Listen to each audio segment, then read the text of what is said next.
I'm good, thank you. Muy bien, we're very happy to have you here. Thank you.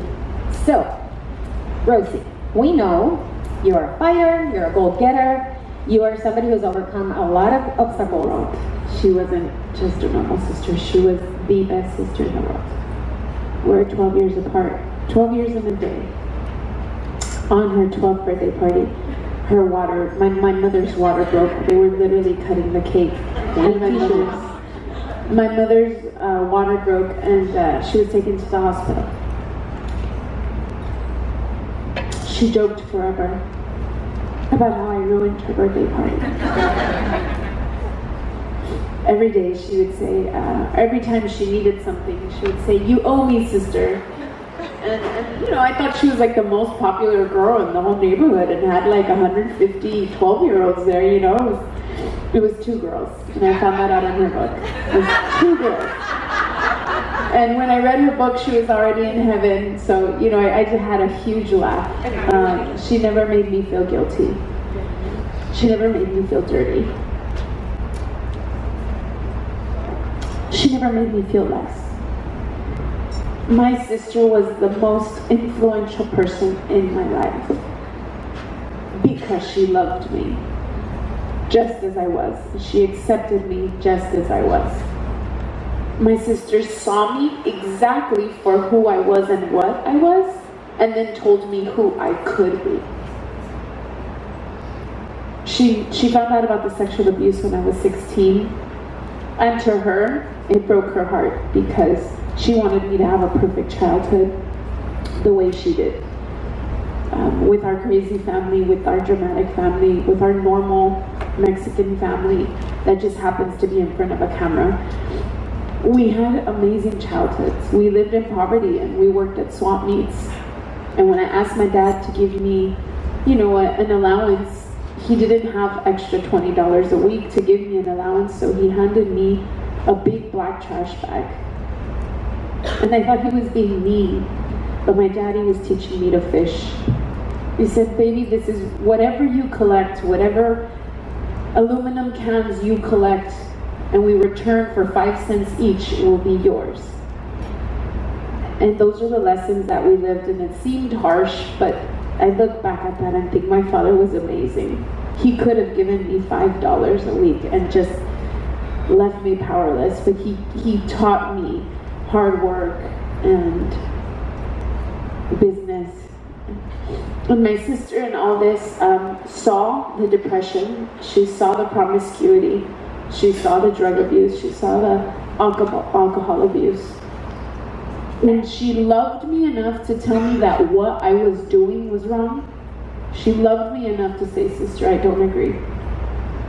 But she could separate what I was doing with who I was. What I was doing was wrong. But me as a person, there was nothing wrong with me. The actions that I was taking were wrong, but that didn't mean I was unlovable. And I'd love to tell her.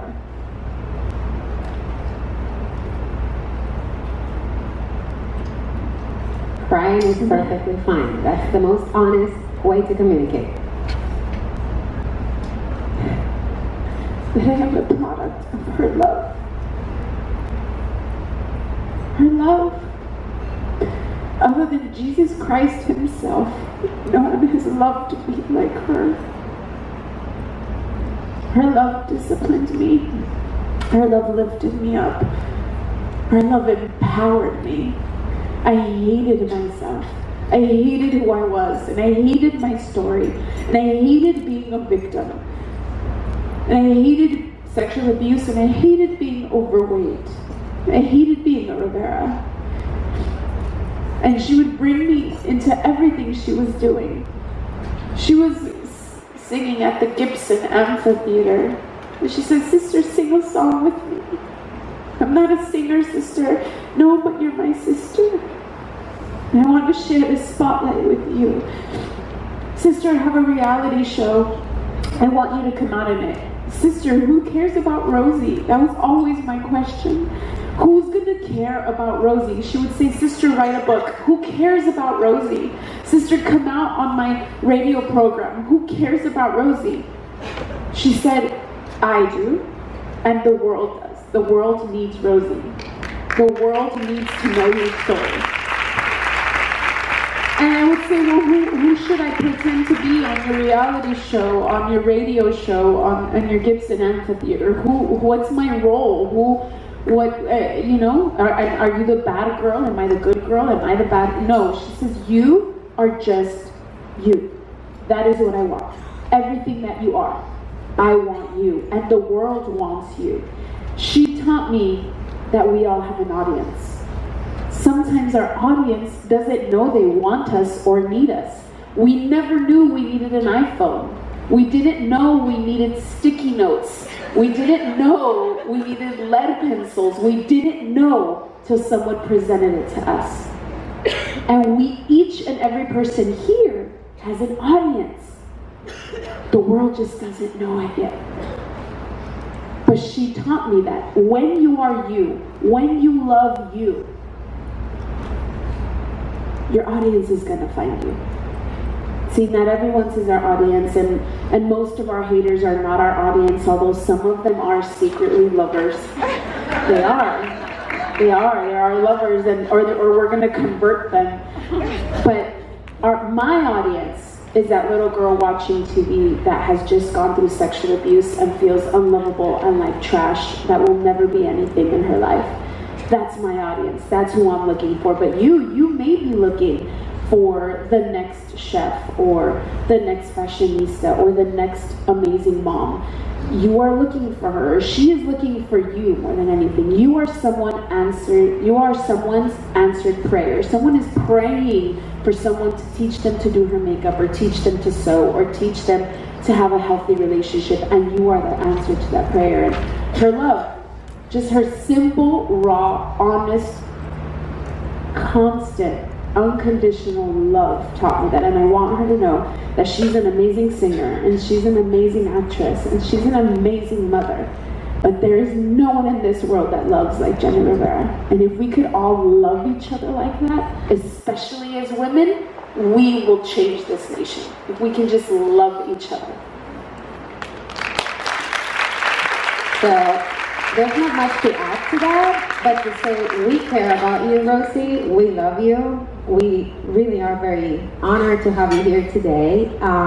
You made it so easy because I didn't even have to ask any questions. No, don't be sorry. I mean it in the best way possible. Thank you. I think for not wanting to be in media and for not wanting to be an influencer, girl, you're screwed. You're very much one.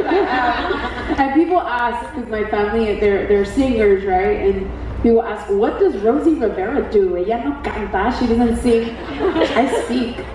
I'm a communicator. That's what I do, and it's a gift. And I think many of us have that gift, and we need it. So let's use it. Our voice is our most powerful weapon. Let's use it in the most creative way that we can. Thank you so very much. Just to finalize, the theme of this amazing summit is when one grows, we all grow. Thank you, because I definitely feel like we've grown a lot with you today. Thank you for that. Thank you so much. It's great to be here with you. Thank you, guys. Don't forget to post and tune. I know you have a lot of material to pick from, and you're going to be able to win a copy of the amazing website.